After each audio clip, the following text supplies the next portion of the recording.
Season 11 has seen expansion and enhancement of the boss ladder. Although they no longer call it a boss ladder, it's starting to look more and more like one. There are some outliers who help to flesh out the overall boss experience who don't fit neatly in the emerging ladder, like Bartuk, Urivar, Astaroth, and the Harbinger of Hatred. But for now, we'll focus on the not ladder bosses. The new system expands on their efforts to free us from boss jail.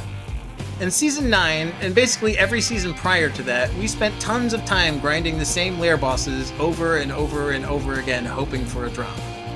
Over the last few seasons, they've started to make those drops more available in other locations, reducing the reliance on farming the same bosses endlessly.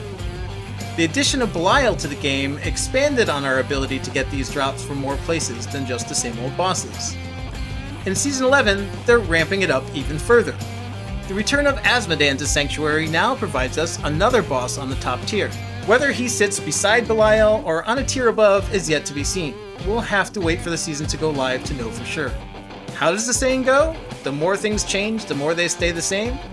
Well, that's somewhat the case here, as there are still familiar pieces of the early boss ladder in place, with open world content and dungeons providing material to unlock loot from lower tier bosses, like Varshan, Grigori, Zir, and the Beast in the Ice, who in turn provide the materials for the next tier of bosses, Duriel and Andariel. The addition of Belial added a new element with Ambush Belial, who has a chance to spawn after defeating any of the earlier ladder bosses, and provides the material for the lair version of Belial, which was, at the time of his addition, the pinnacle fight of the boss ladder. Season 11 adds Azmodan as a summonable top-tier open-world ladder boss, and also as a world boss, with materials provided by the other invading lesser evils, both in their familiar haunts as well as new locations, including Helltides for Duriel, Undercity for Andariel, and the Pit for Belial. The materials gathered from these fights all feed up to what seems likely to be the new loot reward pinnacle, in the chests that you can open with them after defeating the summonable open-world version of Azmodan. These fights can all also drop Heavenly Sigils, used at the Forge to sanctify your gear.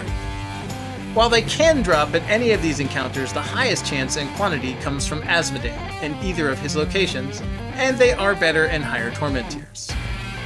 In conclusion, the boss system in the game is growing, and I think in a good way. It's providing more encounter diversity, more loot, more different experiences to get that loot, and overall a less boring grind. Of course, it's an ARPG. There will be grind. There will always be grind. But it seems like they're doing what they can to make that grind feel better, and to me, that is a good thing.